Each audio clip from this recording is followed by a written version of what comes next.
Fala, antifrágeis! Vitor aqui, sejam mais uma vez muito bem-vindos ao meu canal. Dizem que havia uma lagoa em um lugar onde tinha um sapo, que era conhecido como o sapo-rei. Ninguém naquela lagoa, nenhum outro sapo, pulava mais alto do que aquele sapo. Nenhum outro ocupava mais espaço que ele quando ele estufava o peito. E nenhum outro coachava mais alto do que aquele grande sapo que dominava a lagoa. E era por isso que ele era conhecido como o rei da lagoa. Até que um dia, algumas aves migratórias passaram por aquele lago e, conversando com ele, elas disseram o quanto aquele lago era pequeno e o quanto em um outro lago, muito mais movimentado, com águas que não eram paradas, elas tinham visto sapos pularem muito mais alto do que ele, sapos muito maiores. Aquele sapo, que era o rei da lagoa, não quis acreditar e ficou curioso e disse: eu vou olhar na outra lagoa e realmente vou até lá para ver se o que essas aves estão falando é verdade. Ele foi até lá e, chegando perto, deu-se o maior pulo, caiu no meio de outros sapos muito maiores. E quando aqueles sapos que estavam ao redor o viram, deram risada e disseram: olha, esse pulo que você deu foi para fazer alguma piada? E na cabeça do sapo rei, ele sabia que ele tinha dado o seu melhor pulo, mas ele respondeu: não, eu posso ser melhor do que isso. E os outros sapos responderam: ainda bem, porque aqui na nossa lagoa até os girinos pulam como você. Ele pensou em voltar para a lagoa, mas pela primeira vez ele sentiu que tinha um mundo a ser explorado. E aquele sapo ficou naquela lagoa para aprender a pular ainda mais alto. Ele descobriu que os pulos grandes que ele dava na lagoa pequena, na verdade, poderiam ser melhores. Não era o limite dele. E ele percebeu uma outra coisa interessante. Não é que ele era muito grande e ele era o rei, é porque a lagoa que ele vivia era pequena demais. Ele aceitou então viver na lagoa maior. Com essa pequena anedota é que eu começo o conceito decisivo de hoje. O conceito decisivo de hoje é sobre custo emocional. Mas não qualquer custo. Não é o custo da disciplina que as pessoas falam. Precisamos manter a disciplina, o custo do esforço, tudo isso a gente já sabe. Tudo isso você já ouviu as pessoas falarem. É sobre um custo que eu chamo de o custo de entrada.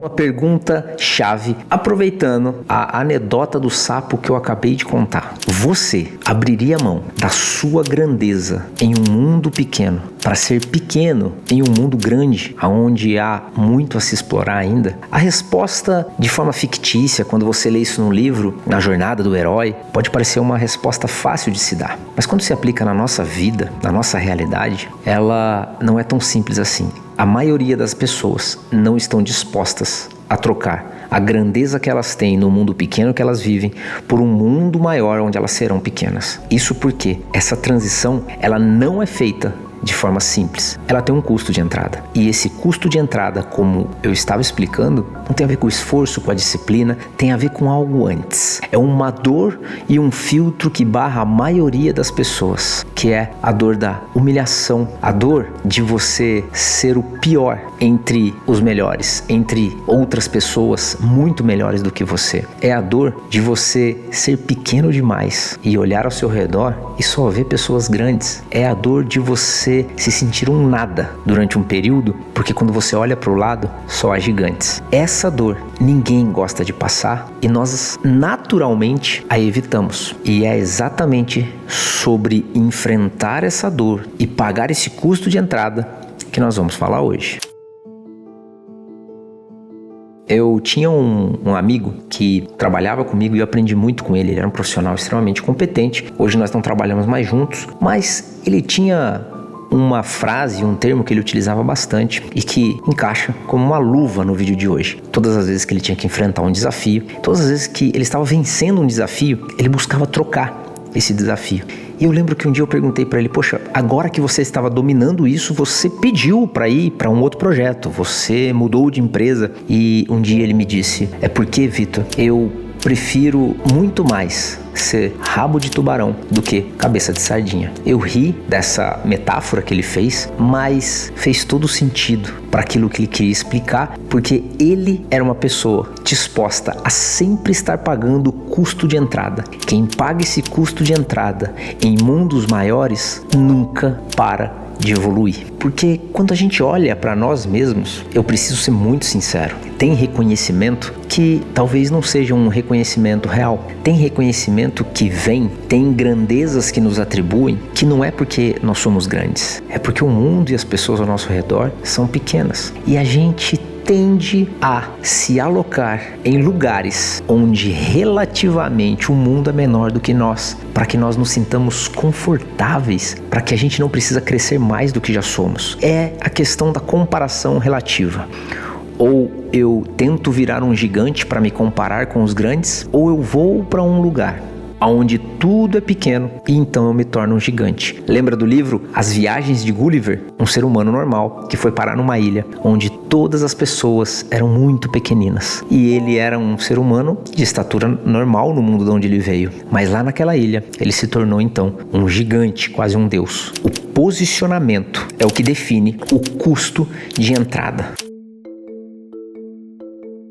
Pensa no Steve Jobs, o garoto prodígio que lançou os Macintosh, os computadores de mão, revolucionou a indústria da tecnologia, revolucionou o mundo da internet. Ele, um dia, foi expulso da sua própria empresa. E expulso da sua própria empresa, ele decidiu não ir para uma outra empresa e assumir alguma empresa que já existia. Ele decidiu ser rabo de tubarão. Entre todas as grandes, ele se tornou a menor. Ele fundou, se eu não me engano, a empresa Next. Depois ele fundou uma empresa que você vai conhecer muito bem, que é a Pixar de animação, e ninguém olhava para ele no momento da fundação. Mas essas empresas cresceram. Ele fez essas empresas darem lucro e empresas gigantescas tiveram que fazer um acordo para comprar a empresa dele e comprar as tecnologias que ele havia inventado. O mundo inteiro viu Steve Jobs cair, o mundo inteiro viu ele sair do conforto, o mundo inteiro viu ele quase sendo destruído. Independente se você gosta dele ou não, a história dele profissional e das invenções, das criações dele mostra que ele foi o rabo do tubarão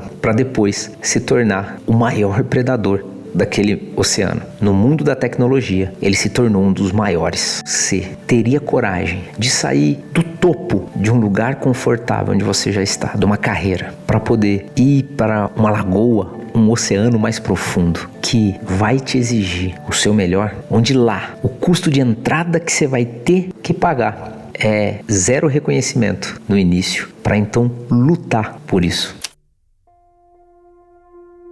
O que eu quero trazer para você aqui, e eu quero que você se questione, é se você está disposto a abandonar cada topo que você alcança da sua vida para poder pagar o custo de entrada em um oceano muito mais profundo, onde lá, nesse novo lugar, com esse seu novo posicionamento, você será exigido de uma forma muito maior, muito mais forte do que você era exigido quando estava no topo. Porque a verdade, e me desculpe a franqueza, é que nunca é um bom negócio você ser o mais rápido entre os lentos. Nunca é um bom negócio você ser considerado e reconhecido como o visionário diante de pessoas pequenas que tampam os olhos para não querer enxergar um palmo à sua frente. Entende que o seu posicionamento ou o lugar, as pessoas que te cercam, aonde você está se posicionando na vida, define muito mais o seu tamanho, a sua medida, do que o reconhecimento em si. Como eu disse, ser o melhor dos piores é um péssimo negócio. Eu mesmo já passei por isso várias vezes. Uma vez, quando eu tinha chegado no topo da carreira técnica como engenheiro, eu realmente me destacava onde eu estava, no cargo, na hierarquia que eu ocupava. Quando eu olhava para os meus pares, para quem estava do meu lado, eu realmente era alguém respeitado, com algum conhecimento de bastante destaque. Eu tinha o reconhecimento, mas eu recebi uma proposta, porque eu sentia falta quando eu olhava para um outro lago, para algumas outras pessoas em cargos maiores, alguns profissionais que eu me deparava ao longo da minha carreira. Eu via eles desenvolverem a parte comercial, a forma como eles negociavam algumas coisas, e eu percebia que nisso eu era muito pequeno, eu não entendia nada. Com o meu conhecimento estritamente técnico, eu me destacava, mas para ir para o próximo nível, onde estavam os tubarões nadando, vendendo novos projetos, negociando grandes coisas, eu precisava desenvolver a parte comercial,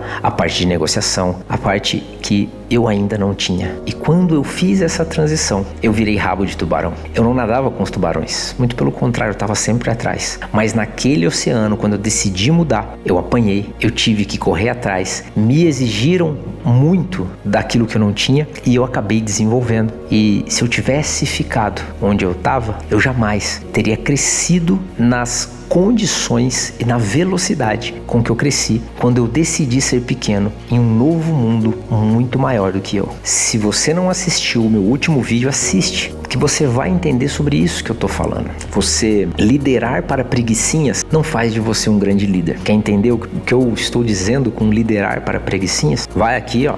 Em algum lugar vai aparecer o card. Vai no último vídeo e assiste que você vai entender. Um outro vídeo que encaixa completamente nesse conceito e complementa é o que eu falo sobre a pirâmide de Maslow. A gente tenta pular algumas etapas e o mundo moderno faz a gente ter essa sensação de poder, de que a gente já pode começar a construir o topo da pirâmide, quando na verdade a gente está deixando de lado as bases da pirâmide. Vai lá que você vai entender. O que eu quero dizer é que visibilidade e reconhecimento não é evolução. Eu vou repetir: visibilidade e reconhecimento não é garantia de evolução. Anota isso para não esquecer. Entenda de uma vez por todas que um dos maiores custos que você precisa estar disposto a pagar é o custo de entrada em um novo mundo, em um mundo onde você vai ser pequeno e vai ter que lutar para crescer. Se você estiver disposto a pagar esse custo de entrada, o seu crescimento nunca vai parar. Esse é um conceito decisivo que mudou a minha vida, muda a minha vida até hoje e eu tenho certeza vai mudar a sua vida também. Bom, vamos nessa e a gente se vê em águas mais profundas. Até o próximo vídeo.